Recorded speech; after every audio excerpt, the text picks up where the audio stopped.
റംസാനെ ഒരു ഒറ്റക്കാലം കാക്കണ്ടേ ആ കാക്ക എന്നോട് പറയാണ് ഇന്നായിട്ട് ഭയങ്കര അടുപ്പേനി. അങ്ങനെ എന്നെ ഇവിടുന്ന് നാട് കടത്തിയില്ല സൗദിക്ക്. ഞാൻ 3 കൊല്ലം കഴിഞ്ഞ് വന്നതിന് ശേഷവും സത്യം പറയാ അനക്കില്ല മനസ്സിലായില്ല. പക്ഷെ ആ കാക്കക്കില്ല മനസ്സിലായി. ഞാൻ നല്ല തിന്നാൻ കൊടുത്തിനി.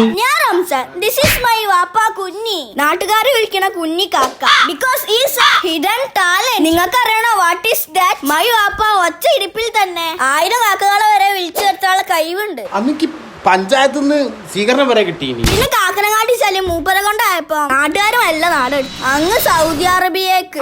98-99 അന്ന് അമേരിക്കന്ന് കാക്കന്റെ ശാസ്ത്രജ്ഞന്മാർ വരെ എന്നെ വിളിച്ചിരുന്നു. ഇന്ന് നമ്മളെ ചെറിയ ആ ഫോണല്ലേ, അന്ന് എന്നോട് പറയുകയാണെങ്കിൽ അന്ന് റേഞ്ചിൻ്റെ പ്രശ്നങ്ങളൊക്കെ ഇവിടെ നടക്കുന്നുണ്ട്. അന്ന് കിട്ടിയില്ല. പിന്നെ ഫോൺ ചെയ്തപ്പോൾ റേഞ്ചിൻ്റെ പ്രശ്നങ്ങളും കാര്യങ്ങളൊക്കെ ആയിട്ട് എനിക്ക് അന്ന് ഫോൺ അറ്റൻഡ് ചെയ്യും, ഫോൺ കട്ടാവും. അങ്ങനെയാണ് കാക്കക്കുഞ്ഞി എന്നുള്ള പേര് തന്നെ. കുഞ്ഞിക്കാക്ക എന്നുള്ള പേര് വന്നത് അങ്ങനെയാണ്, പക്ഷെ കാക്കക്കുഞ്ഞല്ല. നിങ്ങളൊരു 10 കാക്ക വിളിച്ചാണ്. അങ്ങനെ മൂപ്പര് പണ്ടത്തെ കോസ്റ്റ്യൂം ഇട്ട് പണ്ടത്തെ ശിഷ്യനെയും കണ്ട് പരിപാടി തുടങ്ങി.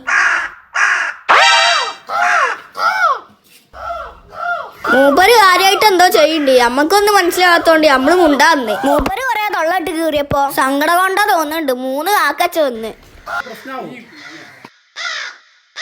പിന്നെ അബോക്കരാക്ക വന്ന് ആരുടെ ഒച്ച ഉണ്ടാക്കണം ചോദിച്ചപ്പോ മൂപ്പരാക്ക വല്ല നിർത്തി. ഇപ്പൊ എന്താന്ന് വെച്ചാല് കാക്കളിപ്പോ ഈ ടവർ വന്നില്ലേ, ടവർ വന്നില്ലേ, ടവർ വന്നപ്പോ കാക്കൊക്കെ വംശനാശം സംഭവിച്ചു. അപ്പൊ അങ്ങനൊക്കെയാണ്. എന്നാ ശരി. ട്രോഫി കാക്കന്റെ ചിഹ്നം വെച്ചുള്ള ട്രോഫി.